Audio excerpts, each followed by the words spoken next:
นะโมตัสสะภะคะวะโตอะระหะโตสัมมาสัมพุทธัสสะนะโมตัสสะภะคะวะโตอะระหะโตสัมมาสัมพุทธัสสะนะโมตัสสะภะคะวะโตอะระหะโตสัมมาสัมพุทธัสสะพุทธังธัมมังสังฆังนะมัสสามิ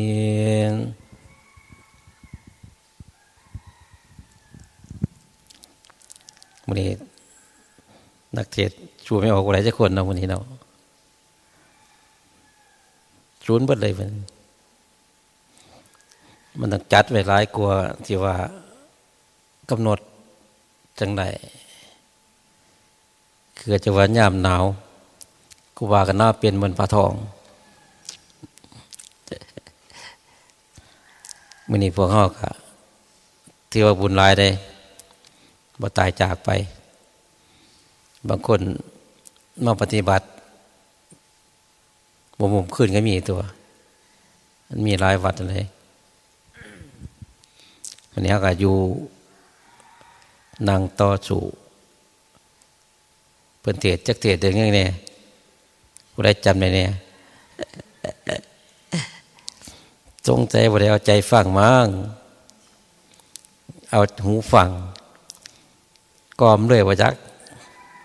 นั่งกลางหมู่เที่ยงจะก่อยึดตะวังรับประจักอันมาเลยขึ้นมาให้ครูบาบีบเทนให้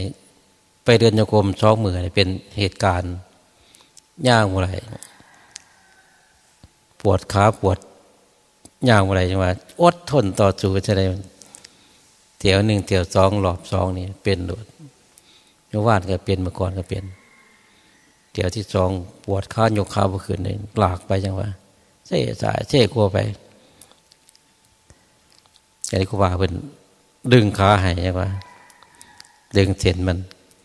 จงใจมันหนีบอยู่เอวนี่คือหนีบอยู่ขานี่แหละสังเกตเบิ่ง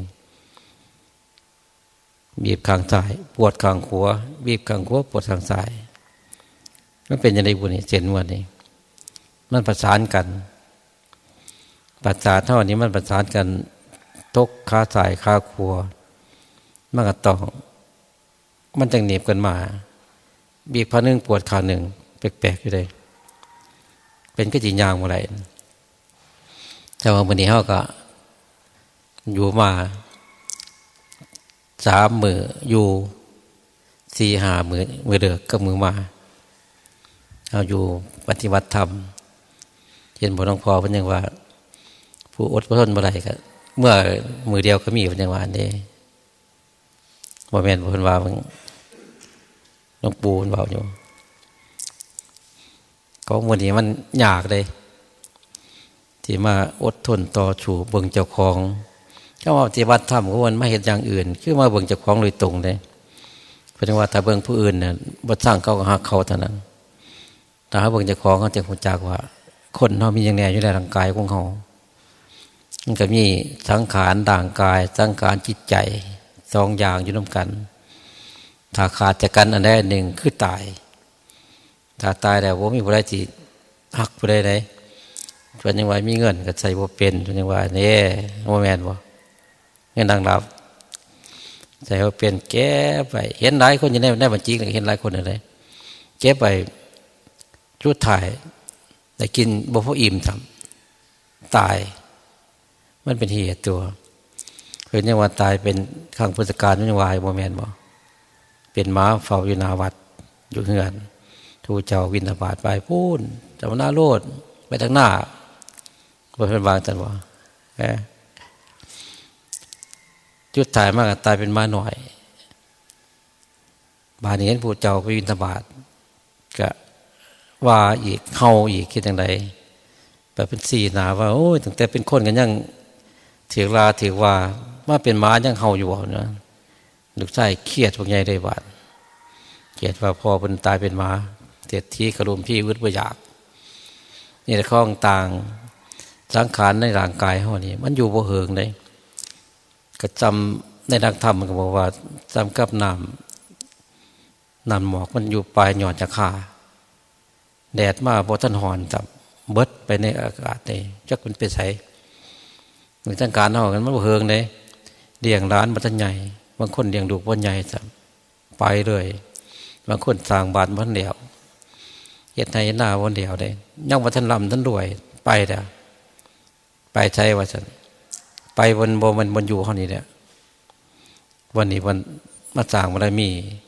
พวกเขาคิดว่าจังไดบุญหลายได้จังไดมาปฏิบัติธรรมมาเบิ่งเจ้าของหลังจากจะได้เบิ่งคือบ่ประจักษ์อาจสิเบิ่งดูเบิ่งร้านอยู่ให้อยู่หน้าประจักษ์อยู่เฮือนอยู่ศาลเพิ่นวันนี้เด้มานั่งอยู่ผิดแต่โตจะโคอยู่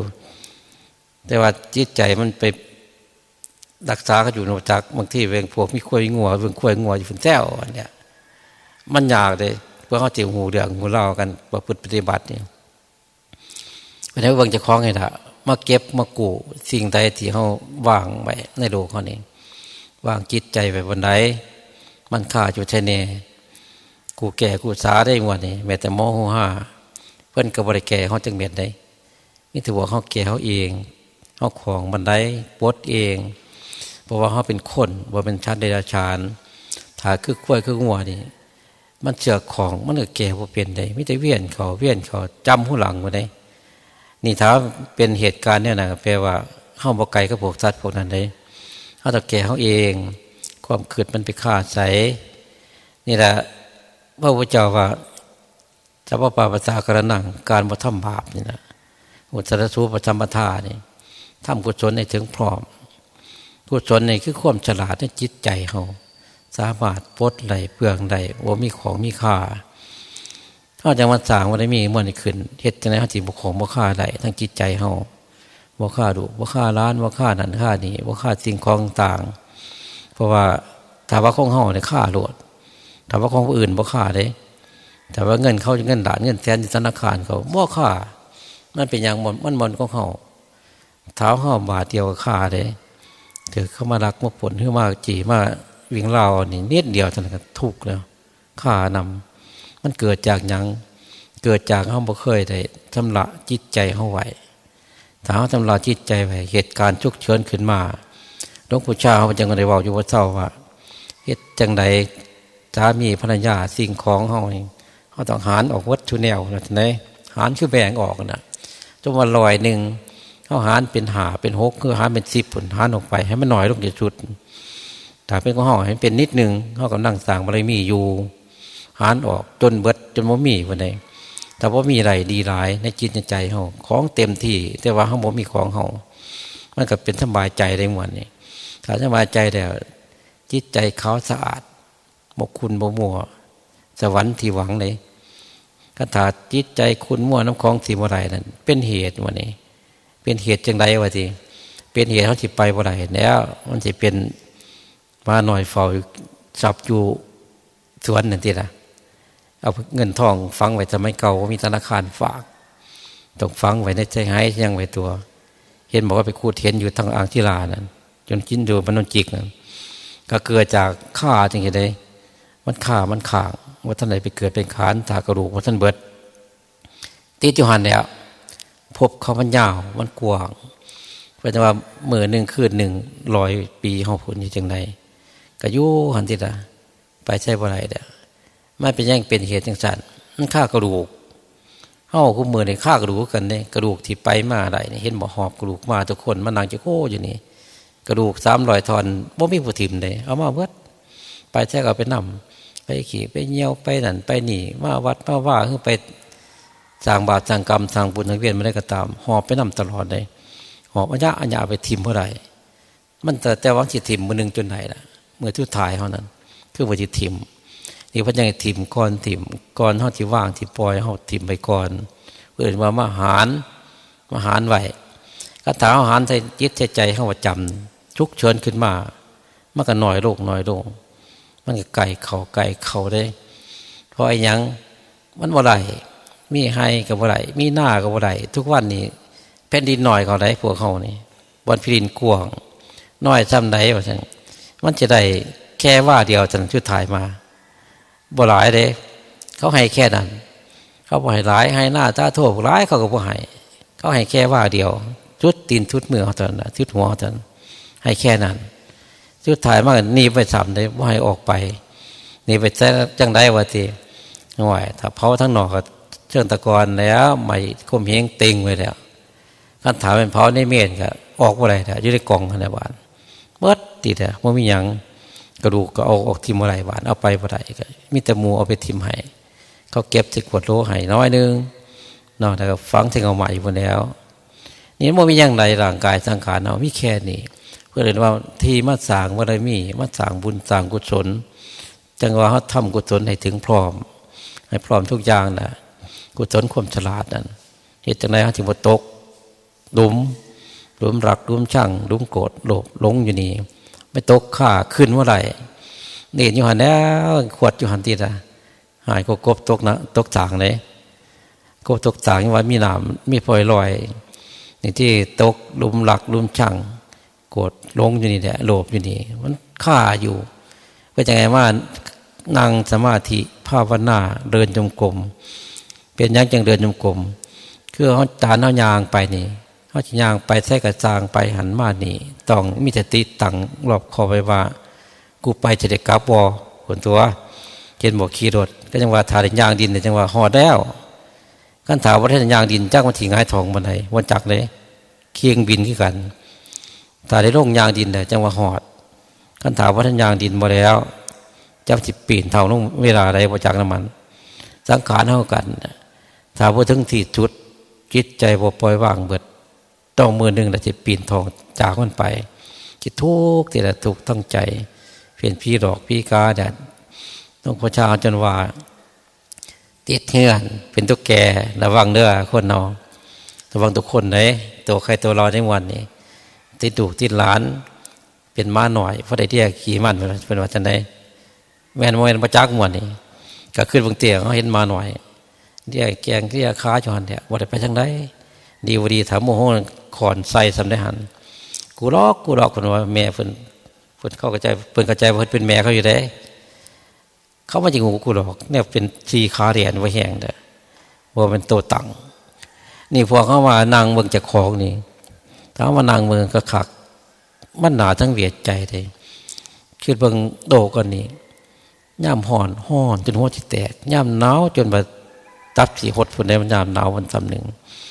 ย่ำหิวกันหิวก็ใจที่ขาดนี่ย่ำอิ่มวันทองอยู่แตกมันเป็นเสียโดกันนี่ย่ำช่างย่ำหักแม่นเบิดก็จะเขาเบิ่งมีครบหลอบทุกอย่างหนึ่งร่างกายเขาก็ได้มากราบมาไหว้มาสวดวนทำวัดพุทธคุณธรรมคุณมาเกิดเห็นบิดามารดาพ่อแม่ปู่ย่าตายายมาแผ่เมตตาเพิ่นแผ่เมตตาคือระลึกถึงบุญคุณเพิ่นนะถ้าระลึกถึงบุญคุณเพิ่นแล้วถ้าเกิดปิติเย็นใจก็แปลว่าบุญกุศลถึงกันได้ในวันนี้เราจึงมาสร้างปิติเอกคตาจิตนี่แหละนั่งสมาธิภาวนาถ้าเราเห็นนะที่เกิดจิตใจทำนึกคันถาพระจาจีนเขาว่าลมปานมันวิ่งทั่วร่างกายถามไปทั่วร่างกายแต่วันมันสิเป็นของมันเองนี่เขาจังว่านั่งสมาธิภาวนาเบื่อนี้เขาก็มีการเหตุต่างๆเขาเห็นมา3 มื้อเต็ม3 มื้อแล้วก็ย่ำกังเวียนไปกับพานั่งสมาธิบายมากพาเดินยมกลมย่ำมาเท่าพาเดินยมกลมคือฝึกการย่างนี่แหละระลึกถึงบุญคุณระลึกถึงว่าร่างกายสังขารเฮาร่างกายสังขารเฮาก็มีบุญคุณต่อมันด้วยกันได้ถ้าว่าไม่เหนื่อยไม่นั่งพ่อแม่ไว้เฮาเนี่ยเฮาสิเอายังมาย่างมานั่งน้ำเพิ่นนี่เพิ่นให้เฮาเบิดเฮาจังระลึกถึงเพิ่นเฮาจึงมียังก็เฮาทำบุญในทานยังกระจ่างระลึกถึงคุณพ่อแม่ก่อนเพราะพ่อแม่เฮานี่เป็นผู้มีคุณมากที่สุดถ้าบ่มีเพิ่นก็บ่มีเฮาได้ปานถ้าปู่ย่าเฮาถ้าบ่มีปู่ย่าผมบ่มีพ่อแม่เฮาถ้าบ่มีพ่อแม่เฮาก็บ่ได้เกิดคือกันบาดนี้บ่ได้เกิดจักสิเป็นสัมภเวสีไปตกก็ใช่แล้วอาจจะไปตกอยู่น้ำพวกใหม่พวกตอกบนเตียน้ำพ่นไทยพ่นหน้าเขาบนนั้นเนี่ยมันข่างเลยมันข่างอยู่ไปว่าได้จังว่ามันมีผีโปงผีหน้าผีโพ่นผีผู้ผีใหม่ต่างๆมันมีขึ้นไปว่าได้เที่ยวว่าอยู่จังสันกันดีแล้วนะบ้านที่เป็นสร้างนำทับบุญใจวัดผีโกมีอะไรเงื่อนผีโกมีก็มีแต่เงื่อนคนวัดก็ไม่ใช่วัดพระวัดคนเลยเขาสร้างขึ้นพวกนั้นโมสามารถสร้างได้การกินการอยู่นี่มิตรหิวหัวอยู่ตลอดเวลาเลย บ่มีหน้าผีจักทงมิแต่หน้าคนเท่านี้แหละเงื่อนคือกันลูกร้านก็ไม่ใช่ลูกร้านเท่าเลยลูกร้านเขาน่ะก็ยิ้มน้ำกันแล้วแน่ว่ามีให้มีหน้าเนาะบ่มีตลาดค้าขายได้พวกนั้นบ่มีทำการทำงานคือพวกเขานี่ได้เปรียบชุดเป็นครูเป็นราชการนี่เป็นตำรวจทหารเป็นนายอำเภอผู้ว่าทุกอย่างถึงพระราชาคนใดเป็นได้พวกนั้นบ่มีเมืองกับเมืองผีกับบ่เห็นจักอยู่หม่องใดบ่จักเข้าไปวันใดก็บ่เห็นเมืองผีแต่เมืองคนบ้านเห็นแต่บ้านคนนี่จังว่าเขาได้เปรียบเขาหลายแต่ว่าสิ่งต่างๆเขาสิไปใส่เขาก็เดินชีวิตของเขาไปชุดถ่ายกับไปยุ่งเขานะเป็นแบบเขานั้นเพื่อนยังไงอยากได้บุญตะกุศลกับสร้างเอาทำเอาเขาจะกินอาหารอร่อยก็กินแต่ยังเป็นที่นี่ละบัดตายจะกินแม่เอ้ยกินเด้อว่าจันเจ้าเห็นบ่หวานจะมีบ่เห็นแต่ตับกล้วยตับหมาตับยังเนี่ยตับหมูตับไก่ทีละมีแต่หวานจ้ออยู่หันเด้อแซ่อยู่หันทีไรก็จะมาให้แมวดำแม่ยังกับไปไก่เพราะอีหยังเพราะยานคนตกใจไปว่าอีแม่ก็ว่าเต้นไปหันปัจจุบันที่ไฟกับเหมือนจักหน่อยจะมาเข้าไต่ไฟไปประจำแต่ทุกวันนี้ว่าต้องไต่ก็ได้แสงสว่างมันพอว่าได้ตื่นปานนั้นแมวมากก็เห็นหมามากก็เห็นเลยแต่ก่อนมีแป๊บมากห่วยไม่แน่เป็นพี่ดอกตัวด่วนเนี่ยเราบางทีนะก็ได้ปล่อยแมวไปถ้าแมวขาวกับพ่อเห็นแน่แมวดำทีละวันบ่เห็นแต่พี่แป๊บที่เดียวเท่านั้นว่าแต่ผีเราได้หวานผีดอกเราตัวว่าย่านกันทีละวันนี่ก็จังหวะแสงไฟลับไต่เทียนไว้ทุกมือได้มาติดประเภทนี้ตัวนี้วันจุดเทียนไว้รับแล้วบาทนี่เหตุจังใดความหมายมันจุดเทียนคือแสงสว่างแก่กลางคืนในปฏิโมกข์คือกันถ้ากลางคืนมาต้องจุดปฏิบคือจุดไฟนะทางเวียนบ่ต้องจุดไฟเพราะว่าแสงอาทิตย์มันพอแล้วก็พอเห็นตัวหนังสือไหลก็ตาเขาก็มองเห็นไหลคงจักไก่จักผู้หญิงผู้ชายได้การถางคืนจักไฟเห็นไผ่อย่างผู้มากว่าแต่พี่ดอกทีละวันนี่ข้องต่างวัดตองงูจักวิธีการมันบ่แม่นว่าย่ามได้ก็เฮ็ดย่ามได้ก็เฮ็ดได้ของบางแนวมันต้องเบิ่งเหตุผลสมเหตุสมผลมีเหตุมีผลได้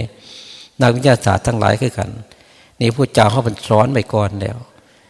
อันในควรบ่ควรกลางคืนกลางเว้นสิไปไต่ไฟย่างไปก็ชีวาอีกอย่างนะก็จะโมบาก็ดีเติบแล้วคันถาไต่ไฟกระบอกย่างกันแบบไปเครื่องบีบไฟฉายกลางเวียนไปในบางทีละของมันนี้มันต้องใจแทงถูกต้องมันจึงมีประโยชน์คือคนเข้ากันได้หิวเขาหิวน้ำนี่มันต้องให้พวกกินพวกหิวเลยคันถาพวกอิ่มเลยเอาให้กับว่าไม่บ่มียังเป็นฉลาดผู้ฟ้าดับสั่งดับมามันเข้ากับวกยินดีนะจังเม็ดเลยก็ยังว่าทานของควรที่ควรทานให้คนบางประเภทจริงของต่างไทยคนบ่มีนั่นนี่ประโยชน์มากขั้นตาผู้ก็มีแต่บ่มีประโยชน์เลยเห็นบอกเขาว่าเศรษฐีนี่เงินเชื่อเนื้อให้มาหลายกว่าเงินเดือนเขาแต่ละมือเลยเงินแดงวันเขาแต่ละมือจะได้งานนี่แดงขันต่ำกว่า300สิละเงิน250เป็นเสียเขาอะไรจำหน้ากันดีแต่เขาบอกแดงงานทำมันหน่อยประเทศที่ก่อนไว้เงินดอกเบี้ยเขาเดินไปเดินมาได้500,000ผืนจังได้เข้าเดียวก็ขึ้นบางทีเขาบอกเขาโลแต่ละบาทนี่ก็จนเขาวัตถุกระต่างผู้ต่างก็บอกฝืดเครื่องบ่เดือดร้อนอย่าว่าการหิวการย่างการบริจาคทั้งหลายเขาจึงถือว่าบริจาคท่านให้ท่านให้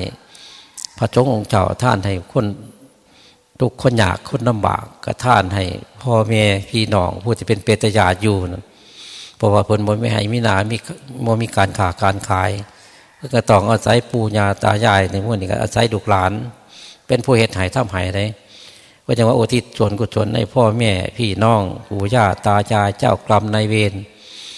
นี่แหละคันถาให้รับส่วนกุศลน่ะเขาอนุโมทนาได้บานเฮาก็สิมีบุญกุศลเกิดขึ้นบ่มีสิ่งเบียดเบียนเฮ็ดหยังบ่เท่าไหร่ก็ได้บ่มีก็มีขึ้นของพวกนี้คนจีนก็จังนับถือได้คิดว่าพ่อแม่พี่น้องอยู่ใจอากงอาม่าอยู่ใจจักยามใดเอิดมาทำบุญให้ทานนำเพราะอีหยังว่าบางที่ก็ไปเกิดบ่ได้ง่ายคันถาบุญเพิ่นบ่หลายเจ้ามาคันถาลูกเต่าบ่ทำกองบอดกองโหดให้บ่ทำยังไงบ่ทำกองกฐินให้สิก็ไปยากก็คือเขาอยากได้ เงินมาทำบุญในท่าทีแล้ว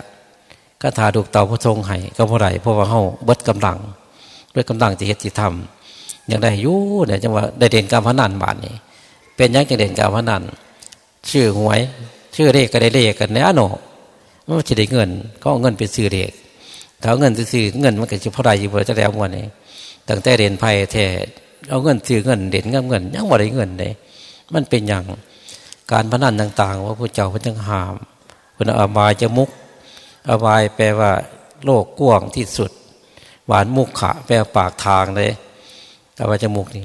เขากระเด่นกันม้วนดีนะแก่เช่งแก่ช่วยพนว่ามันเป็นสันนะขั้นทาเด่นแก่เช่งแก่ช่วยดีไข่ช่วนมากมันเด่นติดเจ้าแน่ชื่อบาทหนึ่งอย่างไรเป็นหมื่นเป็นแสนเพิ่นมันเป็นไปว่าไรนะมันบ่ชมเนื้อชมหนามกันเพราะวันนี้มันต้องชมกันมันจังไดเลยคันถามวันใดจำหนึ่งมันก็จำหนึ่งนั่มไปเรื่อยเบิดพอดีเลยเบิดไห้เบิดหน้าเบิดเฮือนเบิดชานลูกเต่าไปจากทงให้ได้บานให้แม่ไปกินไปทานไปซื้ออาหารการกินเอาไปเด่นเบิดพอบานนี่จังพวกเขาให้พิจารณาเรื่องพวกนี้ถ้าแก่ช่วยจักหน่อยว่าเป็นยังดอกมันยังติดเลยไก่มือที่ออกโอ้ยขาแข็งบานพวกเรียนไผ่ให้กันจะได้มือคิดสวดที่แก่ไขมันเอาสั่นเอาสินอนมาหลับพุ่นเนี่ยเห็นบอกงานคนตายทีเด่นกันเต็มอยู่ห้อนั้นทางเมืองผู้ใดเว้นผู้ใดแต่หาปานจะคนไม่เห็นแต่วัดกับเบิดบางคนเบิดไทยวัดนาหย่อนหมดนี่เหตุการณ์มันเพิ่นเอาไฟใหม่เฮือนดินยังอยู่ว่าฉันกันทาการพนันใหม่เนี่ยวัดบ่เรือเลยผู้เจ้าเขาจะหามไว้มันต้องบ่ฟังดอกการหามก็ได้เพราะว่าเกิดเป็นคนมันมักมวนมักจืดมักร้ายเป็นอย่างไรอดทนต่อสู่ของมันเนี่ยไว้การเด่นการยังเกิดขึ้นมาแม้แต่ครูอาจารย์เพิ่นเทศบางที่เพิ่นบอกเราวันนี้มีแต่เปรไปเด็กเบิดโอ้ยก็ตายเนาะนี่แหละมันจะมีนิทานเมียปวดเหี่ยวแห้งไปเหี่ยวถือตั้งแต่ที่แขกแป๊ดมันปวดท้องแห้งทีละวันเบ่งแห้งตดแป๊ดแปดวันจะซี่น้ำมาทันใส่ทันตัวเว้เจ๋งก็เจ๋งถือว่าของมันนี่มันตาลายมันเกิดขายปัญญาบ่มีนี่แต่ถ้าเขามีปัญญาเขามาสั่งปัญญาเนี่ยมันนั่งสมาธิภาวนามาคิดพิจารณาว่าอันไหนควรบ่ควรถ้าสิ่งแต่ควรขยันเขาจึงบอกว่า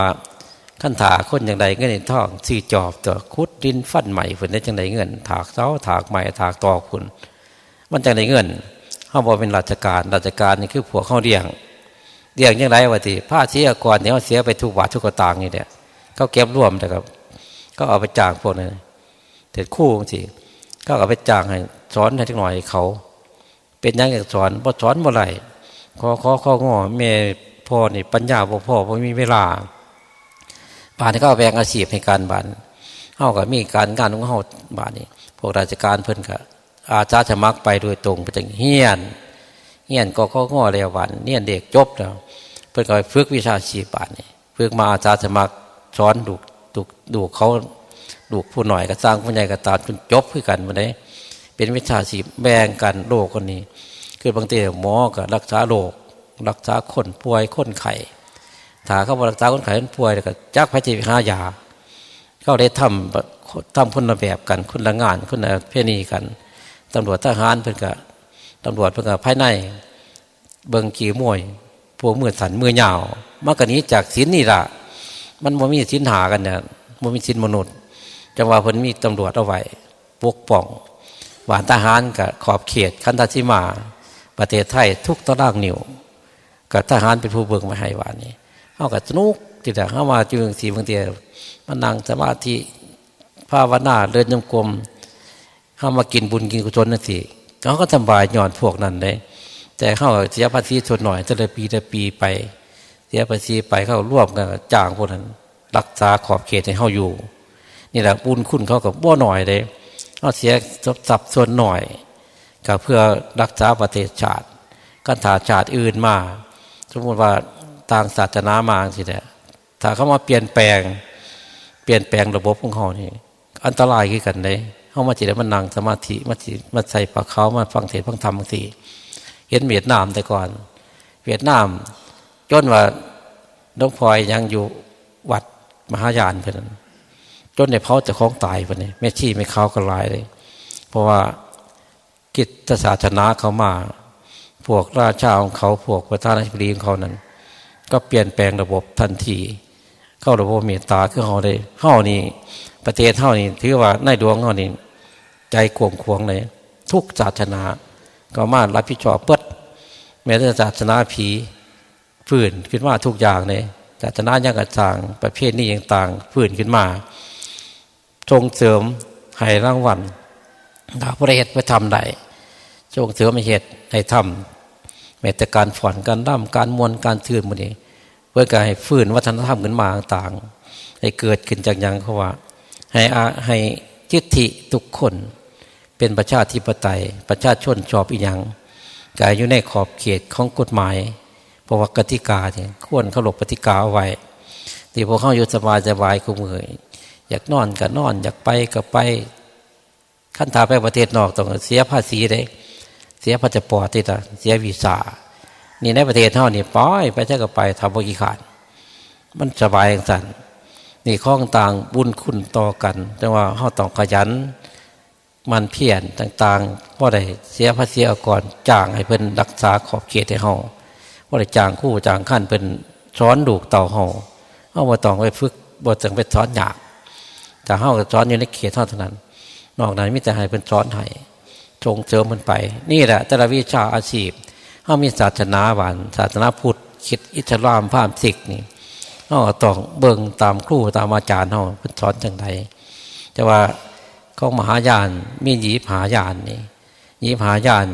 แต่ว่าถ้ามาเปิดให้ฟังทีแต่ละอาจารย์ค่ำเดียวเท่านั้นคันถาทั้งเข้าที่กับพุทโธพุทโธพุทโธเทียตมาพุทโธนี่ครับคือสายปุ่มมันเป็นภาษาอย่างซี่หลวงพ่อชาก็มาใส่พุทโธกันผู้รู้ผู้ตื่นผู้เบิกบานระลึกถึงบุญคุณเพิ่นนี่ศาสนาของพุทธศาสนาของเขาครับมหายานนี่ก็ได้อาจารย์ที่ได้ธรรมะข้อใดจิตใจเพิ่นสบายเพิ่นเอามาสอนว่านี่เห็นหมดยุบหนอพองหนอนี่ก็ต้องพอพิมลธรรมนำเข้ามาในประเทศเฮานี่มาสอนอยู่วัดมหาธาตุการยุบหนอพองหนอยกหนอก้าวหนอลงหนอถูกหนอที่แต่เพิ่นฝึกเพิ่นได้ทำนั่นแหละเพิ่นก็มาสอนแบบนั้น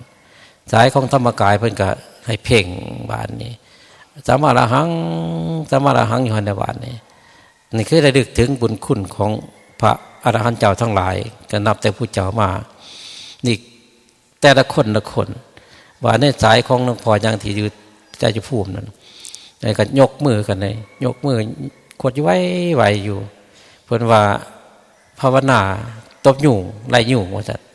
ยุ่งมันเขามาตอมที่ละยกมือปัดจ่ายปัดหัวปัดจ่ายปัดหัวเพิ่นว่างจิตเป็นในมือ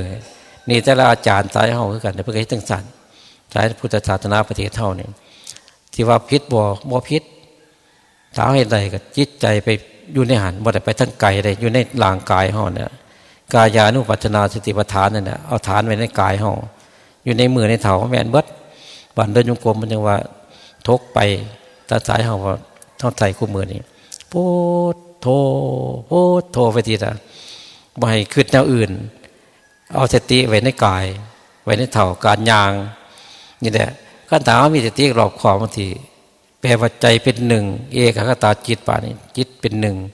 ถ้าจิตเป็นหนึ่งร่วมพลังบ่ไปทั้งอื่นแต่มันเก่งแล้วหลวงพ่อเจ้าจังว่าเฮ็ดให้หน้า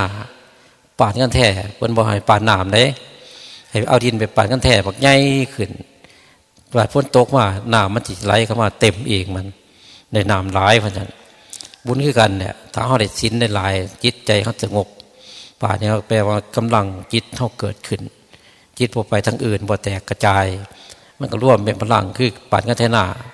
คาถาใหญ่กว่านั้นอีกคู่สาขึ้นมาคู่สาหนามคือคู่ขั้นโทษต่างๆเป็นว่าทั้งเขื่อนไปเลยตอนนี้เขื่อนสิรินธรเป็นว่าทั้งเขื่อนน้ำท่วมป่าใหม่ป่าต่อขึ้นไปเครื่องผู้พุ่นบางทีจังหวัดเขื่อนอยู่เครื่องผู้เขาพุ่นนี้มันเถิงพุ่น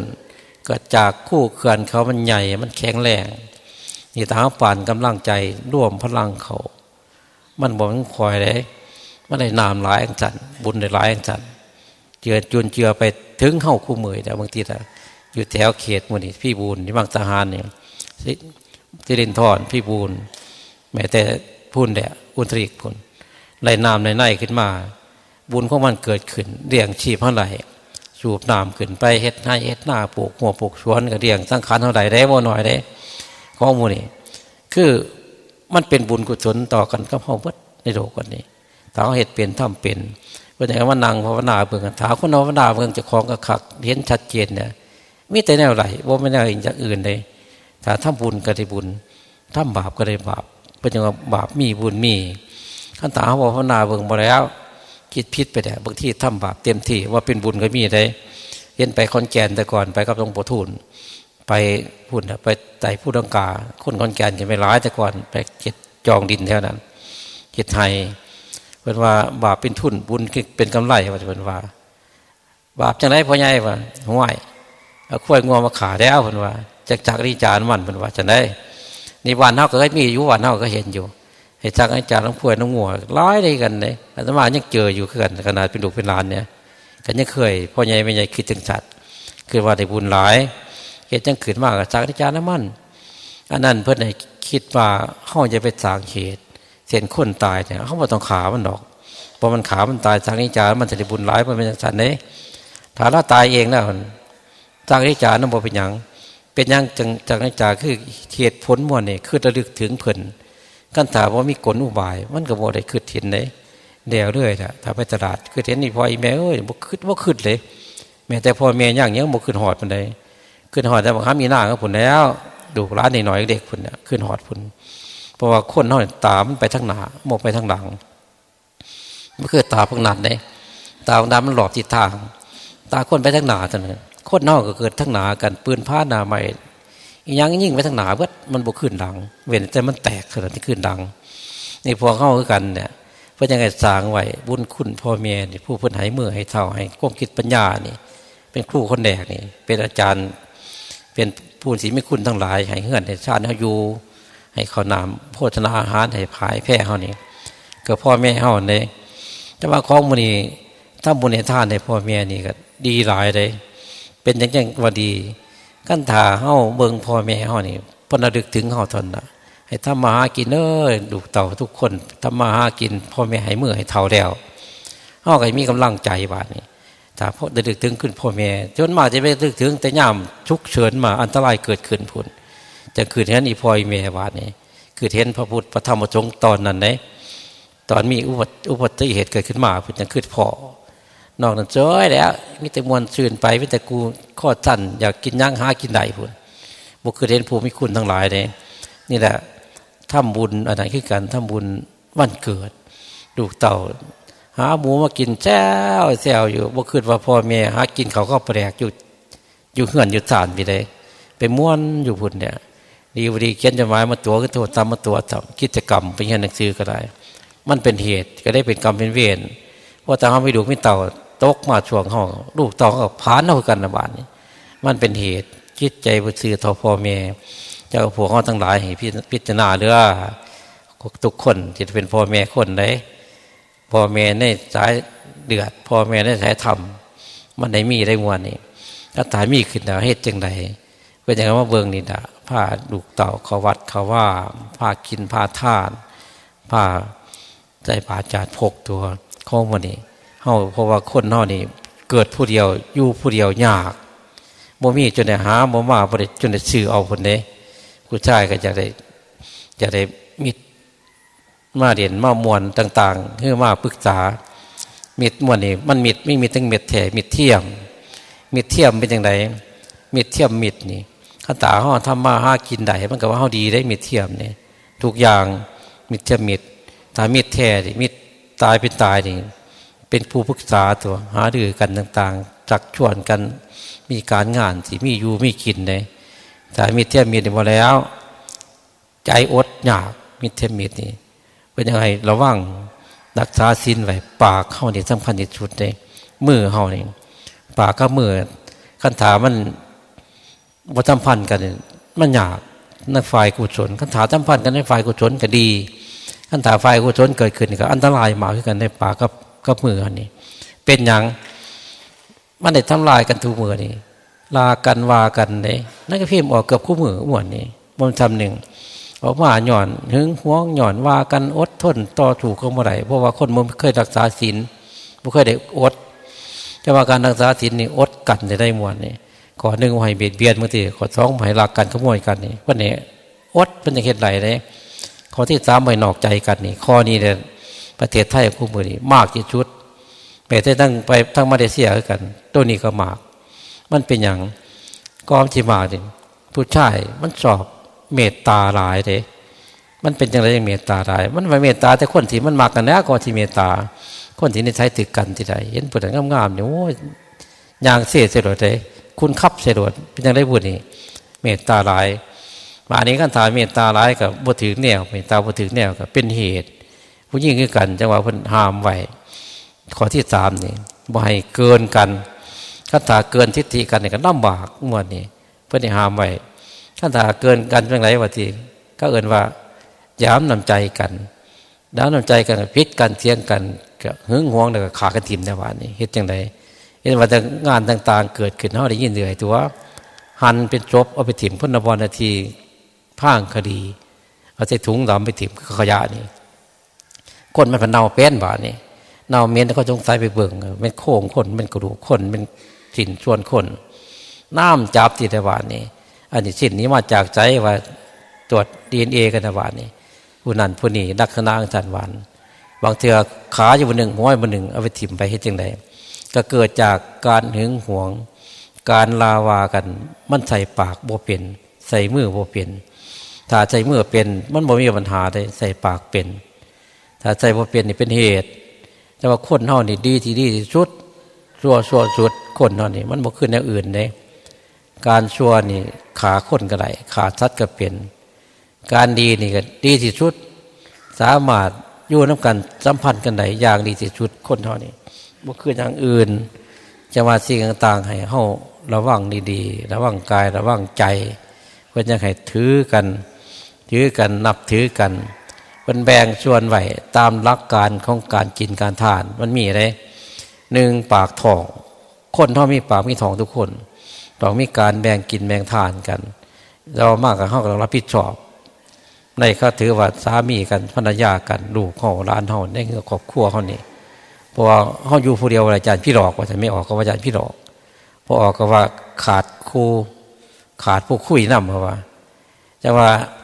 เห็นพอเราแต่ก่อนเล่าหอยฟังกันนี่จังหุ่นจักใจผู้เฒ่าเลย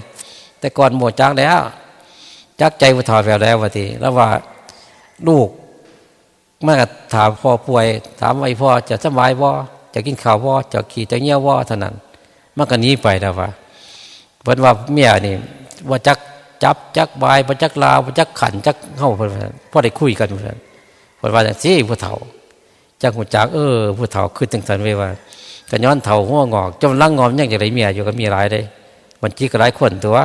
อย่างเซ่สายเซ่ขัวอิงเต้าเซ่ไปพุ่นก็ยังมีตัวอยากได้เมียเป็นหยังเป็นจังซั่นคนเฮาขาดครูบ่เคยอยู่ผู้เดียวแต่ว่าหาเรื่องแต่เจ้าของหาเรื่องยังไงวะดิเขาเกิดมาผู้เดียวเขาก็ตายผู้เดียวเนาะยังหาเรื่องมาใส่เจ้าของเพิ่นว่าอยู่คุยกันดีว่าอยู่ผู้เดียวเงียบเพียงแต่นุกนอนอยากก็กินบ่อยากก็แล้วนี่พวกก็เจ้าบ่เคยขาดบ่เคยหนีจากกันนี่หลวงพ่อเจ้าเขาจังว่าให้มันหนีจากกันแต่ละมื้อละวันนี่7มื้อให้มาหนีเทื่อนึงหนีจากกันไปอยู่วัดอยู่ว่าให้ไกลเฮือนไกลชาติไกลหน้าไกลตากันต้องมื้อนึงเขาจะห้ามหนีจากกันนะบ่อนพ่อกันนี้บ่อนแม่กันนี้แต่ต้องผู้นึงหนีจากกันจนได้ทีนี้พร้อมกันหาได้ยากมื่นคนมีผู้หนึ่งไหนนี่พร้อมกันนี่จนหมากมันคนละเถื่อกันคนละเถื่อพอกันแล้วเนาะเสร็จผู้หนึ่งไปหอดฟักเมืองวนผู้หนึ่งยิ่งหวานบินมาหอดกันได้น้ำกันกับถึงกันหมดนี่ว่าไม่เป็นถาก็อยู่เนอะถาอยู่สวรรค์หมดเด้อบางเถื่อกับไปโรคก่อนก็มีได้พอใจเพิ่นถูกตายในเวลาใจถูกถ้าใจตายในเวลาจิตใจสบายไข้ที่แต่แต่บ่เคยได้ฝึกในการเลี้ยวเท่านั้นแหละบ่เคยฝึกหัดว่างจิตว่างใจบ่เคยให้ว่างเวลาในจิตใจของเขาให้เป็นหนึ่งนี่ไม่แต่คุณมั่วน้ำผู้นั้นผู้นี้อยู่เพราะวันนั้นเนี่ยน้ำลูกน้ำร้านน้ำทิ้งน้ำคลองควายง้อหมูหมาว่างูเป็นไหนถ้าขึ้นหอดได้เป็นนั่นเนี่ยน้องพระเจ้าจะว่าขึ้นหอดสวนระว่างเนื้อเป็นเมืองบุงไหนไต่ครึบจุ่มคนเดียว เขาก็ว่ามันกัดกุ้งใหม่เขาก็ใส่ยาสีดแล้วบาดนี่เขาบอกว่าอีเมียอีพอเขาได้หันถ้าไปติดท้องหน้าก็เป็นกบติดเหตุจังใดห้องเอฟอยู่คนเดียวเอื่นดูกันด้านไปอัดกันเทน่าฝนที่ตกพุ่นว่าเขาก็ได้วางดามเสียมไว้คือวางไปชื่อนี่ละว่าอย่างก็นั่มไปพวกข้าวเลยพอหูเลยหวานพอกันเด็กกอตัวขุดมาถึงกี่ขานขุดเด็กกอแย่ทันแล้วอย่างเงี้ยนะกอข้างกอตาดึงกันว่ากูรอกไอ้เพื่อนดิฟ้าจิ๋วจักหัวเพื่อนเนาะห้องแอบยาเป็นที่ละห้องเสียงกบไปเขาดึงกันมาแห้งยานหนึ่งแต่ดุดจังกระเดียวรถก็มีอีกกอมีอีกช่วงขาดตะวันนี่ระวังเลยถ้าเป็นกบเป็นอย่างไรเป็นกระปูกันเนี่ยแย่ตั้งไปทางกอกดึงกันมาโอ้ยตายเขารอย้อนดูกันด้านเองวัดจะดูเข้าร้านเท่าไรระวังไหนถ้าติดเงินติดฐานระวังต้องเป็นหนูโอ้เป็นหนูแหละเนาะเป็นขี้เกียจเป็นตุ๊กแกเนี่ยแต่ในมือเห็นเขานอนหายเขากูมือเห็นอย่างไรเขาล่ำคานดีแต่ก็นั่งกินนอนเสร็จปุ๊บแต่ก็ลูกทำแม่อยู่คนนั้นหน่อยเขาก็ปกครองเขาก็นั่งกระติกถอนตัวเห็นอย่างไรเนี่ยตายเป็นหนูนี่ทำไมบินสบาจุดแถววันทางดำนะไปติดอันนั้นติดกาวเขาบอกเป็นแผ่นนั้นก็โยนจะทางโดดบาเนี่ยรถเหยียบแปะเลยแบนที่แตะเลยมึงตายบ่วะมึงติดเงินที่ศาลได้ปะอย่าได้ก่อมันแต่ไปติดอันห้อยบาทนี่ก็เข้ากับมักห้อยที่ละมักห้อยหอมบ่โดยทอปฏินมือนี่โยนจะทางเต็มโยนทางคู่บ่าวมาส้นยางดีเก็ดมันแตกรถเหยียบติดโดดมันแนวไปถิ่นในทางมันหนอมันบ่เป็นทางคนหนอทางรถเป็นบ่มันก็เหยียบเพิ่นแล้วแต่คนทั้งบดียังเหยียบห้องแปดเพิ่นเนี่ยมักหอยแต่ว่าในอันหังอันหอยเห็นว่าอาจารย์มันยังว่าไปขวดแต่หอยได้ดูว่าอีแม่จะคือจะไปบรอดเจ้าอันหังเด้อไปคือเห็นแต่หอยเพิ่นบาดใจเพิ่นถูกที่ละหิวพอมาจักเพิ่นมากินเขาเนาะเพิ่นหิวเขาก็คิดเห็นแต่หอยที่ครัวหอยต่อยก้นมันดูเสาอันหอยไปละบานไปเกิดเป็นหอยตัวเป็นหอยหอมนะหากินพักกินหญ้าเขาบ่ย่างอย่างอะไรเขาโยนใส่ทางบ่ได้คิดจังใดถ้าเป็นหอยอันนั้นหอยจังใดอันหอยเฉลี่บ่เก็บใส่ถังพร้อมไข่ที่จะเก็บไปทั้งตากแดดบาดนี่น้ำบ่มีเอาเบิ่งแน่อีแม่เอ้ยสิย่างบ่เหม็นถึงตัวบาดนี่จังเทื่อเขาเฮ็ดสำบาดนี่เอาที่กากน้ำตาลใส่แต่โอ้ยคักเป็นยังเลยบางวันเห็นน้ำปลาพุ่นนี้บางครั้งเทื่อเขาหิวมาก็งงกันมาเลยก็เพิ่นแฮงอยากให้เขาเห็นตัวน่ะว่าแต่ขาดไปพุ่งลงเรียงกันมาโลดโอ้ยมันสิย่างบ่ระวังเด้อกองคนก็จู้เด้ขี่ทั้งปากได้หอยบ่ขี่ทั้งก้นเด้ก้นนั้นยังมีก้นมีปากเด้มันคือไหเนี่ยไหก็ว่ามีก้นมีแต่ก้นแต่จกเอาทั้งปากคือกันใจแปลกไปก็ตักขึ้นทั้งปากวิธีละเนี่ยข้องต่างนี่พวกหมอพวกไหนี่มีแต่ออกทั้งปากหมดเลย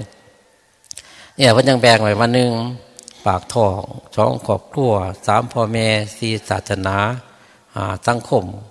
6เก็บไว้คือเก็บใส่ไหเก็บใส่หม้อนะเก็บใส่หม้อนี่ทุกหม้อเฮาเฮ็ดแกงเฮ็ดต้มนี่หม้อบ่กินน้ำเฮาเด้มันต้องรับผิดชอบให้เฮากินเป็นคนพี่ถ้าพี่ตักถ้าพี่เป็นผู้ตักให้เป็นผู้แบ่งถ้าพี่ก็บ่ได้กินคือกันนี่ข้องต่าง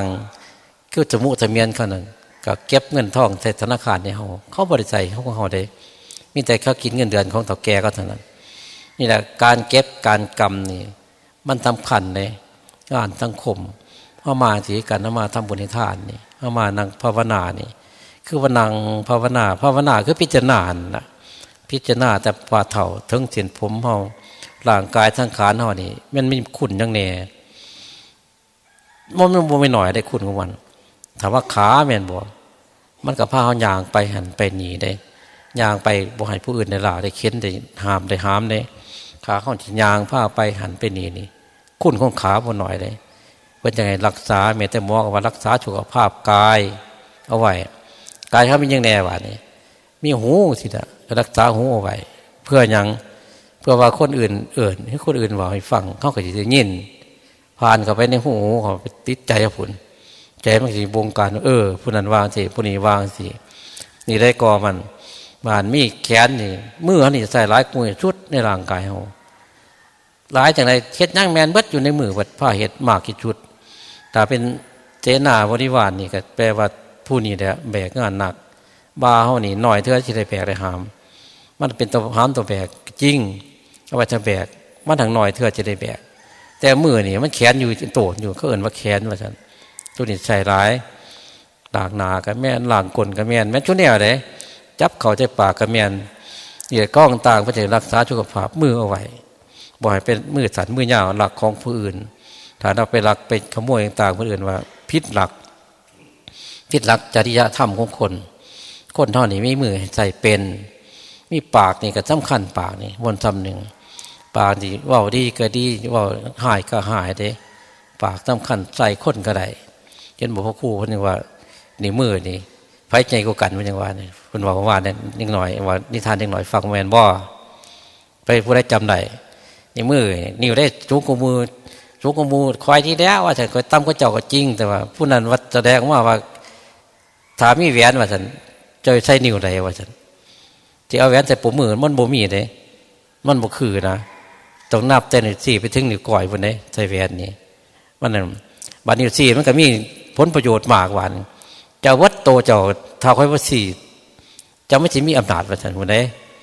พระครูว่าเห็นตัวฟังเป็นบอกทิฏฐานอยู่อันนี่ข้อต่างๆนี่ห้อต้องภาวนาเบิ่งเพิ่นยังไงรักษาว่ามีเด็บก็ตัดออกอย่าให้มันโชกปกก็จังไปจ่างคนบางคนก็ไปจ่างคนแต่งเด็บให้ได้เป็นหยังเพราะว่าขี้ขานแห้งโจนว่าบ่จักตามใจเจ้าของทูเองกับบ่กล้าถูจนไปจ่างเขาเด็บตีนได้มือแม่นหมดแปลว่ารักษาบ่เป็นก็คือเป็นคุณนายไปจังได๋บ่เอิ้นเป็นเงินเนาะลูกน้องเป็นเจ้าเป็นนายหาเงินมาใส่ก็เอิ้นว่าคุณนายเด้ผู้หญิงทุกคนเป็นคุณนายทุกคนเด้เป็นยังเป็นคุณนายตัวเนาะพอได้แต่งงานเป็นคุณนายตัวแต่ว่าบ่แม่นแต่ว่าพวกนายลอยจึงเป็นคุณนายเด้คุณนายผู้ชายแปลว่าลูกน้องว่าซั่นได้ก็มันหาเงินหายังรับผิดชอบเปิดแต่ฝ่าเฒ่ากันสินผมผลบานข้าพเจ้าเป็นเจ้าบ่าวเป็นผู้รับใช้เต็มที่ว่าซั่นตัวจังผู้ชายนี่เป็นลูกน้องทุกคนเลยตัวยิ่งเป็นคุณนายครับคุณว่าได้ถ้าคุณนายอื่นเนี่ยครับมากันอย่างกันตัวเป็นจังไดบุญนี่มันเป็นมาแต่พ่อใหญ่บุญน่ะก็มันเป็นเหตุคันถามพ่อใหญ่พ่อเป็นก็จะบ่เป็นดอกแปลว่าผู้รับใช้เต็มที่ก็ใจตู้แนวเลยบางทีเขาไขเขาหนาวให้เขาให้เสร็จกลล้างกลเขาพุ่นแล้ววันสำมึงได้จากปะถุงจากกางเกงหน่อยเขาพุ่นทีนะแนวคนป่วยคนไข้เนาะเฮาบ่ซักให้กันเฮาบ่รักษากันพระสิรักษาให้เฮาเนาะเนี่ยพ่อแม่ก็มอบให้พ่อแห้งให้เด้พ่อแม่เลี้ยงมาแต่น้อยเท่าใหญ่ว่าซั่นให้เจ้าเบิ่งกันต่อเด้อว่าซั่นถ้าเจ้าขี้คร้านเลี้ยงเอามาชงคืนว่าจักสิไปชงใส่ได้เนาะเพิ่นตายจากพ่อแห้งนะเฮ็ดจังได๋เฮาก็เว้าหยาแล้วก็เตะซั่นได้ไว้เนาะสิหยังยังบ่มีแม่ไว้เนาะแต่ว่าของมื้อนี้น่ะคุณนายถ้าใส่ปากเป็นนี่พอบ่เด้อว่าซั่นแต่ว่าเจ้าเขาจะไม่ทุกข์ยากลำบากคอยไม่เจ้าแล้วเขาจะสบายเมืองลูกเมืองเต่าให้เจ้านี่ไหวลูกน้องเพื่อเจ้าทนเวมีอย่างกับว่ามีอย่างห้าวมาสื่อตัวบางคนจนไปหลักขโมยไปได้อย่างคุณนายเป็นมันออกหน้าก็มันแต่ว่าข้องตานี่ถามว่าพ่อหน้าเบิ่งเห็นวัตถุอย่างเลยที่คนรักษาไหวมีปากรักษาปากไหวใส่เป็นแต่ว่าหวานไว้ดีกว่าที่ว่าเข้มเลยแต่ว่าเป็นยังอย่างโลกนี้ยังมีพระเดชเขาพระคุณไว้น้ากันเป็นอย่างจึงเป็นอย่างนั้นถ้าว่าถือต้องดีๆก็ใส่พระคุณไหนถ้ามันคัดคืนกับพระเดชแล้วใส่มันเห็นหมดูกหน่อยแอ่จังเลยว่าเจ้าฝ่ามือแม่ใส่ทันตะวันใส่พระเดชใจเม็ดดีๆเลยที่ถือฝ่ามือหลายคนเยอะนางอย่างนี้เป็นยังบุญนี่พระเดชแม่แล้วใจก่อนเลยเนี่ยมันบอกอยากได้งอแง่จังเลยทุกคนเนี่ยต้องถือว่าหน่อยก็หลายนะบางที่เป็น10 ครั้ง20 ครั้ง100 ครั้งของพระเจ้าเนี่ยนี่แหละพระเดชกับพระคุณไม่มาด้วยกันเป็นคู่กันกลางวันกับกลางคืนหูกับตาต้องเป็นคู่กันหูได้ยินตาก็เดียวไปแต่ว่าตาก็รักษาไหวในร่างกายของเขาเนี่ยเขารักษาเนี่ยเห็นหมอมีตาเขาเบิ่งใครเบิ่งบ่เห็นก็แย่งเวียนเห็นกันผู้อื่นเรื่องเบิ่งให้มันเป็นเหตุการสมัคคีกันสิ่งกันในกันเนี่ยมันต้องได้อาศัยกันเป็นบางแนวแต่ว่าย่ามกินย่ามยังนี่โตให้สมบัติก็คัก แต่ว่าซอยกันกินเมื่อไหร่แต่ว่าซอยกันใส่ไหลกลายกันเฮ็ดไหลการกินอิ่มเลี้ยงตั้งขานนี่โตใครโตเราบุญด้วยกันนะถ้าอะไรบุญหลายนี่ก็เฮาโตเฮาเลี้ยงเฮาเองเลยเฮาถางเองเฮาทำเองเฮามันจังได๋นอกอย่างอื่นซอยกันได้แบกหามได้เจ็บไข้ซอยกันปัวนักหนาซอยกันได้โบราณว่าอย่างนั้นอันนั้นซอยกันได้เป็นบางแนวถ้ายามเจ็บยามไข้ซอยกันปัวได้แต่ว่าเจ้าประจักษ์ทำตามหน้าที่นี่แหละการสามัคคีกันมันอยู่นำกันมันจังสงบระงับบ่มีเดือดมีราวก็คนจะไม่เดือดมีราวได้ก็1ภาวนาเป็น2มารักษาศีลเป็นรักษาศีลนี่สัจจะอธิษฐานนี่สำคัญในพระพุทธเจ้าเฮานี่เฮ็ดมาหมดทุกแนว10อย่าง10ทัศน์นี่30ทัศน์นี่บ่น้อยเด้เฮ็ดให้เป็นนิสัยเป็นอุปนิสัยให้เป็นปรมัตถะให้มันเป็นนิสัยในตัวเห็นว่าจะไปใช้ว่าซั่นบ่ได้คิดเลยถ้าว่าไปหน้าไปหน้าว่าซั่นมันเป็นจังตอบกันได้มันเป็นปรมัตถ์มันเป็นในตัวแล้วมันเป็นธรรมชาติแล้วถ้าไปวัดว่าซั่นจะใช้ไปใช้ว่าซั่นบ่ได้ว่ายืนคิดอยู่เลยไปวัดว่าโดดมันเป็นนิสัยนี่แหละนิสัยม่วนนี่เพิ่นยังมาสร้างนิสัยให้มันเป็นปัจจัยถามเป็นปัจจัยนิสัยแล้วบ่ยากเช่นว่าภาษาเฮาเรียนบ่จักนี่น่ะเช่นภาษาอังกฤษภาษาจีนภาษาจีนต่างๆนี่การถามว่าเรียนหูจักประเภทนี้หูจักคำพูดคำจาหูจักอักขระของเขาเดียวกันนี่ถามปุ๊บตอบปรับไปเลยถ้าเขาบอกหูจักแนวบ่จักแนวคือเขามาสั่งว่าได้มีอย่างนี้กับงูมันสาวอยู่หันเนี่ยสงสัยตัวนั้นบ่น้อยในกันชื่อไทยเรียนเขียนเป็นชื่อของเวียดนามเนาะเอาเครื่องคิดเลขกดเลขให้มันกับกดมาต่อกันต่อทั้งเครื่องคิดเลขเนี่ยภาษาเขาพูดกับโมโหเรื่องแต่ว่าพวกหมายคือเขาจะไรของเขาก็จะได้เงินเท่านี่แหละเขาเอิ้นสากลโลกเรียนวัดหลวงพ่อชาเขาถามเพื่อนหลวงพ่อคือหูจักสอนฝรั่งคือจังหลวงพ่อเฮียนบ่สูงไหวเพิ่นว่าเอาพี่ให้ฝรั่งกินมันก็เผ็ดคือกันเด้อเพิ่นว่าให้ฝรั่งจับไฟก็ฮอดเพิ่นว่าซั่นเพิ่นว่าสิได้ก่อมันฮ้อนมันสิว่าตัวเราแต่ภาษาเฮามันภาษาหยาวนี่แหละข้อต่างนี่ต่างคนต่างกิเลสตัวเดียวกันตัณหาตัวเดียวกันแต่ผิดภาษาคนละท้องถิ่นคนละพ่อแม่สอนมาคนละครูคนละอาจารย์ว่าจังได๋ศึกษากันจังว่าเด็กๆน้อยๆนี่เขาเอิ้นว่ายุคปีหน้านี่ปีหน้าที่อาเซียนว่าซั่นอาเซียนบวก3เด้อาเซียนบวก3นี่3แต่ไหนมาแต่ไสก็ว่าจีนก็จะมารวมเด้อเมริกาจะมารวมนี่ว่าเนี่ยประเทศได้อีกมารวมอีกนอกนั้นแต่ก่อนมันก็มี10ประเทศอาเซียนเท่า10ประเทศภาษาอังกฤษเป็นหลักก็จึงอยากสอนเล็กหน่อยทีนี้อุบลเขาก็ตั้งขึ้นมาจนภาษา3ภาษาจีนญี่ปุ่นอังกฤษแต่ว่าได้ที่อาจารย์สมัครไปเฮียนเขาก็อาจารย์สมัครหลับสอนให้ได้อ่านได้เขียนออกว่าจังได๋พอยังต่อไปหน้านี่แม้แต่ไปห้าหมดห้าหมอนี่ต่อไปหมออาเซียนสิเขามาประเทศได้มันมีเงินสูงกว่าเขาต้องมาเนี่ยบางประเทศก็ถูกก็เฮาเงินเขานั้นเขาต้องมาหาเฮาเช่นเฮาไปหาเงินประเทศนอกนี่ไปหาเงินสิงคโปร์เงินอังกฤษนี่เงินซาอุสิท่าเงินเขามันสูงกว่าเฮาไปเงินเดือนต่ำๆถ้าใช้ในประเทศเขาก็ถูกกางเกงตัวนึงตัว5,000 6,000ตัวละหมื่นถ้าเฮาตัวนึงก็สิประมาณ 1,000 บาทก็ได้แน่ๆว่านี่ 2-3,000 บาท 4,000 บาทก็เอามาใส่ครอบครัวบ่น้อยเด้เฮาจังแสวงหาที่สูงกว่าเฮาประเทศพัฒนาแล้วนี่แหละข้องตาเนี่ยเฮาต้องแสวงหาขึ้นบุญคือกันต้องหาขึ้นให้มันหลายขึ้นเฮาได้มีตีนมีมือมีหูมีตามีสถานที่ก็แปลบุญหลายเด้จังว่าเฮาจะไปดื่มอย่าไปดื่มของที่เป็นคนต่อไปอีกแต่จะเป็นมนุษย์อีกได้คือศีลนี่ให้รักษาไว้ให้ดีการถาเฮารักษาบ่ดีมันโลนไปเพราะว่าคู่มือนี่หามันเกิดจากคือหยังไดคนมืดหามันเกิดจากเป็นหยังก็ปิดทางเบิดปิดทั้งกินปิดทั้งนอนปิดทั้งใส่ปิดทั้งซอยปิดเบิดทุแนวเด้มีแต่ผู้โลภเอาเบิดถ้าว่าสามีภรรยาโลภเอาผู้เดียวบ่อยากให้ผู้อื่นมาแย่งมาสิ่งว่าอยู่นำไหนขี้คานเลี้ยงมันว่าซั่นก็ได้คู่มือนี่เป็นพ่อแม่ลูกน้อยแต่ไม่ใหญ่ลูกหลายบาดนี่ลูกน้อยนี่เลี้ยงบ่กลุ่มบ่มาให้พ่อแม่เลี้ยงเต็มบ้านเต็มเมืองบางคนก็เป็นเก่าคน10 คนพระเขาจ้องผ้าพุ่นนั้นเป็นวงอยู่บ้านนี่ อีเมลลูกหลายอยู่มันชี้ก็เห็นหลายคนอยู่อีเมลลูกหลายนี่แต่ว่าแต่ใหญ่จำหนึ่งเขาก็เอาขึ้นเมื่อวัดบาดมิเตไม่ใหญ่ที่หายเว้ยโอ้ยกูเดียงมาแต่หน่อยเท่าใหญ่ตั้งแต่มันแบบบ่พุ่นเอาลูกคู่นี้พุ่นว่าให้น้ำเขานี่เดียกองต่างมันเป็นกรรมเป็นเวรกันพวกเขาจะไปใส่กรรมใส่เวรพ่อแม่เนอะทุกคนให้สร้างน้ำทำบุญน้ำเพลินจังหวะมื่อนี้คือว่าจิทำบุญน้ำพ่อใหญ่ไม่ใหญ่อยู่มื่อนี้บ่หน่อยก็หลายเนอะว่าเป็นอย่างไรว่าคือว่าบุญคุณของเรามันหลายเลยกันถามว่ามีเรากับว่ามีอาตมาให้กันในวันนี้อาตมามาอยู่นี่ก็อุทิศตัวกุศลทำให้กูปีดอก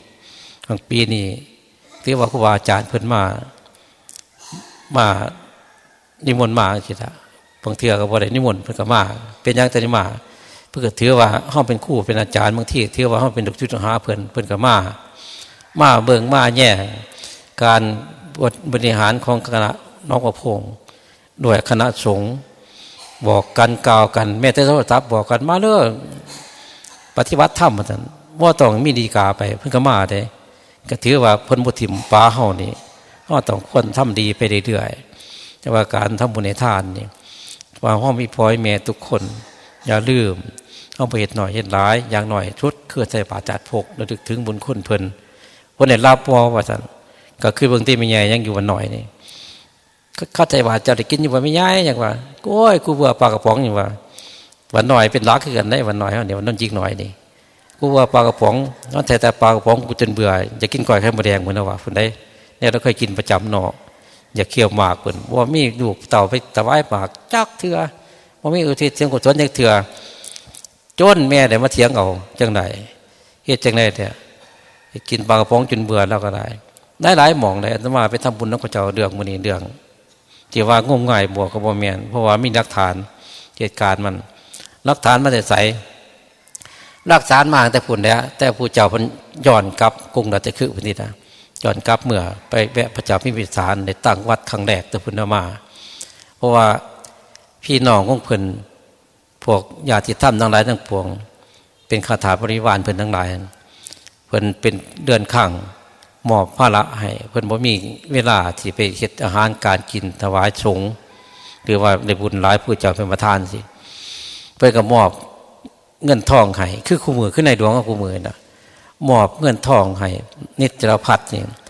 นิจรพัฒน์นี่ก็คือมอบให้ภิกษุเช่นเจ้าอาวาสกับ1,000กว่าพระครูก็1,000กว่า2,000กว่านี่นะเจ้าคุณก็3,000ก็ไป5,000ก็ไปสิเจ้าคุณคือไปต้มเด็ดก็เป็นหมื่นพนแล้วบาทนี่แหละก็ต่างคนมอบให้ว่านี่พวกผู้เฒ่าพวกแก่เขาก็มอบให้อีกว่าให้เป็นเงินเดือนผู้เฒ่าภาษีอากรของลูกหลานเครื่องพวกเขาเองเนี่ยทำการไหวเพื่อนก็มอบให้ผู้ละ60 ปี600อย่างที่นะเพื่อนมอบให้ดาวานี่เงื่อนข้างเพื่อนมอบให้ทำให้อาหารการกินแก่พี่ชูชงปัดลูกเต่าห่อที่แหละไปน้ำเมย์น้ำพอให้กินแล้วของเล็กหน่อยมันถิ่วจักจังเนี่ยโมว่าแต่คนเนี่ยแม้แต่มาแต่แมวเพิ่มอะไรเด่นมันขาดได้กระปาดูวันนี้มันเป็นอย่างมันถือว่าอาหารกินเล็กน้อยให้กิ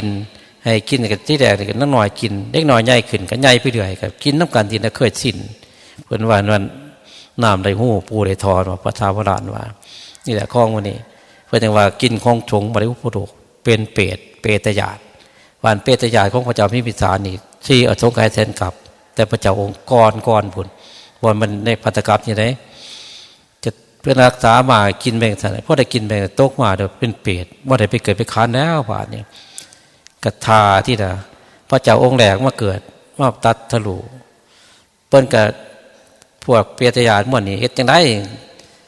ที่ได้กินขอกินน้ำใครอยู่ก็ได้กินเพราะว่ามันบ่เป็นญาติของเฮาทำบุญให้กับพุทธถ่ายไปจับเกิดเป็นหินเป็นไหมไปเบิดอาหารการกินมันเป็นอย่างมันของเขากับเครื่องห้องอย่างไรรถเจ๊งคู่มือเนี่ยไปดูไปค้ำยุมนของเขาเป็นคงผู้อื่นผุด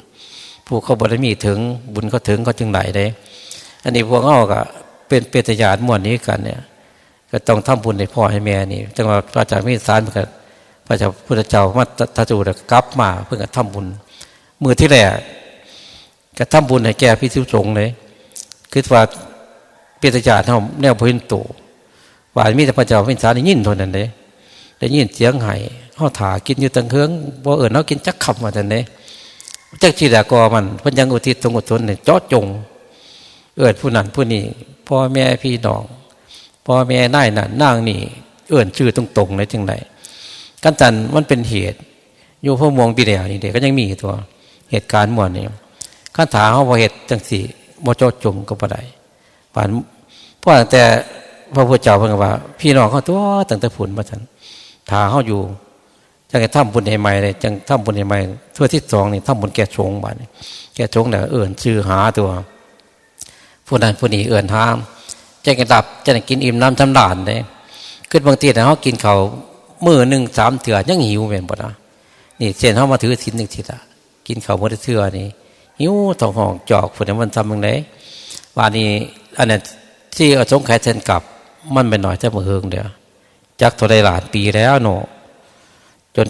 ขนาดนั้นนับบ่ได้แสนปีเกิดแสนเทื่อกลับไปกลับมาบางทีแต่มันคอยบ่แสนครั้งคุณเยาว่านี่กินอิ่มแล้วก็ผ้าแพร่ขาดเบิดบ่มีผ้าแพร่ได้ผ้านุ่งบ่มีคนย่างต้องเต้งจิผู้ชายก็สิฟัดสายไฟครัวตะเนาะเฮ็ดจังไดผู้หญิงก็สิว่าจังไดแล้วว่าจักนำคนจะถ่ายมากอ่ะพระเจ้าพิมพิสารเห็นที่กันเห็นน่ะก็ไปพิจารณาผู้เจ้าโอ้ผ้าแพร่เขาก็เบิดบ่มีว่าจังได้อุทิศจงอดทนทำบุญถวายผ้าแก่ชงเลยแก่ชงแล้วบาดมันจังได้มีผ้าแพร่นุ่งมีผ้าแพร่นุ่งนะบาดนี่บนอยู่บนเศร้าบ่มีกุกใหม่กุกตอกคนก็เปลี่ยนตัดนั่นตัดนี่จังว่าเพิ่นหามพี่สู้ชงตัดต้นไม้จังซี่น่ะไปทับแข้งขาดูเขาฮักเพพวกเปตญาติหมดนี่บาดเพิ่นก็เห็นจังซั่นนะบาดนี่ได้สร้างกุฏิวิหารถวายสงฆ์เลยเพิ่นจังได้สร้างวัดขึ้นมาถวายครั้งแรกของพุทธศาสนาเฮาอยู่สวนกระแตสวนหนองม่วงสวนหนองไผ่เพิ่นเด้เพิ่นอยู่เพิ่นจังได้รับเป็นวัดขึ้นมาสถานที่แก่ภิกษุสงฆ์เนี่ยครบทุกอย่างจังว่าเอาแต่ทำบุญในทานคู่มือนี่อุทิศส่วนกุศลจังว่าตั้งในกติกาห้อยว่าสาธารณะ4อย่าง1สาธารณวิธีพิธีกรผ้าว่าผ้าปากผ้าเบา2สาธารณบุคคลต้องมีผู้นำก็มีผู้ตาม3สาธารณวัตถุคือสิ่งของสร้างขึ้นเด้สาธารณวัตถุ4สาธารณธรรมนี่แล้วมันยังมีขึ้นมี3 4อย่างนี่ครบในพุทธศาสนาเฮาบาดนี้เฮาเกิดมาพอจังซี่มาเห็นจังซี่เฮาสิเลือกเอาจังไดบาดนี้เฮาสิปล่อยถิ่มบ่คือสิสังขารร่างกายเฮามันบ่เหิงเฮาต้องรักษาไว้2มากก็ทำตามไว้เพราะว่าที่เฮาผ่านมาที่มาสร้างบารมีแค่นี้บ่มีเหิงกูมือหน่อยเข้าหน่อยขอจังหวัดมาไว้แผ่นดินหน่อยเขาสิยังได้ว่าเดียวจุดถ่ายมาแต่ละคนนี่บ่กวางว่านะคือมันแค่นั้นได้กี่ดินหน่อยเขาบางรายก็บ่ยังมันเป็นหยังมันเป็นของโลกของเฮาสิได้แค่นั้นแค่นอนตายเท่านั้นวันมื้ออื่นได้ว่ามากก็ตีหาครึ่งอย่างน้อยหนึ่งพวกครูเพิ่นสิพาเฮ็ดหยังก็พระเพิ่นพาว่าก็หวานเพิ่นไปเด้อเป็นจังไดจังว่ามื้อนี้ก็ทำบุญอุทิศส่วนกุศลให้ผู้มีคุณผู้ใดสักนิจานํก็เขียนชื่อมาเด้อผู้เอาใจการละมั่งคุณเพราะว่าเฮามาประพฤติปฏิบัติเฮาได้บุญนั้นใดเกิดขึ้นในใจเฮาอุทิศส่วนกุศลให้พ่อแม่ปู่ย่าตายายผู้ที่มีคุณทั้งหลายเฮาต้องอุทิศส่วนกุศลให้เพิ่นระลึกถึงบุญคุณเพิ่นแต่ละพ่อและแม่พ่อไผแม่วันให้ข้อมูลนี่ระลึกถึงเอาในเวลาเพิ่นถวายสังฆทานนั้นเพิ่นภาวาเฮาระลึกถึงพ่อแม่เฮาปู่ย่าเฮาตายายเฮาสามีภรรยาเฮาลูกเราเฮาหลานเฮาเจ้ากรรมนายเวรทั้งหลายทั้งปวงกันน่ะเฮาต้องระลึกถึงอุทิศให้เขาคอยมารับในมื้อนี้ในวันนี้เวลานี้เฮาบอกจังเฮาบอกแล้วบาดนี้เฮาก็ดีใจเฮาได้บาดนี้พอเฮาได้เฮ็ดได้นำทำตามมันเด้เหตุการณ์มื้อนี้เฮาก็สิสบายใจตัวจังหวะข้องต่างก็ผู้ใดมีพ่อมีแม่ยังพ่อแม่บ่มีบ่เกิดมาแต่กอไผบ่บ่นใหม่เด้เฮาต้องทำน้ำเพิ่นน่ะสิให้การละมั่งไว้ถ้าผู้ใดอันนั้นจากวิจารรวมกันเพราะว่าทำบุญนำพ่อแม่ปู่ย่าตายายเพิ่นเฮาได้มีชีวิตอยู่ก็ย้อนเพิ่นเลี้ยงเกลือเฮามาคันถ้าเพิ่นสั่งเฮาเพิ่นขาเฮาตายแต่เฮาเกิดเพิ่นแล้วนี่เพิ่นทนุถนอมสิจุนได้ยุ่งก็บ่ให้ไตไล่ก็บ่ให้ตอม ห่อนก็หาหนามมาอาบให้หนาวก็หาผ้าห่มให้เลยหิวก็หานมเหี่ยวได้ให้กินแต่ก่อนกูเหมือนนมงัวให้กินตุ้งเต้งจินะคิดจังไหนขอน้ำปลาแต่ละคนเด้อผลมาจงควรเกเวลาปีหนาอังสิเด้อถามว่าตายจากให้เอาความคิดของหลวงพ่อชาเข้ามาใช้เด้อวัชราดังนี่กูจะได้มานั่งอีกว่าน้อปีหนาเฟนเด้อกลับไปเนื้อนะบาดเนื้อดังกูจะได้มาใส่มันอีกจักเถื่อนอไปภาวนาจนได้มีรถมีรางกันได้กูจะขี่มันจะพ่อในห่างมันนอไปแต่ภาวนาแวงสีประจำจิตเท่าจะได้ประมาทเลยหูเขาได้ยินตาเขาจะได้เห็นความคิดเขาก็มีอยู่ลูกร้านเรากูจะได้อย่างมันใหญ่บ่นอว่าจันเขาต้องคิดแวงสีเท้าคิดจังสีตะวันนี่มันสีบ่ได้ประมาททั้งกรรมทั้งเวียนได้สิได้หาบุญกุศลแต่จิตใจจะคล้องไว้ประจำเพราะว่าเขาเพียบริยุน้ำมันเขาจิตทิมไว้จังสีละคือพ่อแม่ทิมเขาน่ะคนเราบ่ได้เป็นลูกกำพร้ามีหม้ออยู่นี่มีลูกกำพร้าเพิ่ถึงน่ะพ่อแม่ตายป้าร้ายพ่อแม่ป้าถิ่มกันร้ายเลยเป็นลูกกำพร้าเพิ่นน่ะนางจิโกเคนี่ผู้